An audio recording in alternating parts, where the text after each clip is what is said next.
Day ট্রিপে গিয়েছিলাম লোনাভালা। আমাদেরই পরিচিত মানুষ রুমিদি, মোহনদা, তাদের বাড়িতে আড্ডা, গান এবং তার সঙ্গে চা, কফি, সাবুদানা খিচুড়ি, যেটা বেশ নতুন ব্যাপার, বম্বে হালুয়া, সবকিছু দিয়ে ব্রেকফাস্ট। লোনাভালার চিক্কি শপিং, প্রোডাক্ট অনুযায়ী বহু ভ্যারাইটির দাম আছে চিকির। শপিং এর জন্য বেশ ভালো।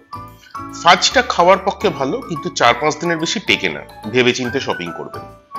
ফেরার পথে খান্ডালায় একটু দেখে নিতে পারেন, জায়গাটা বেশ লাগে। এবং খাড়ঘাড়ে মহারাষ্ট্রের লাঞ্চমে লাঞ্চ।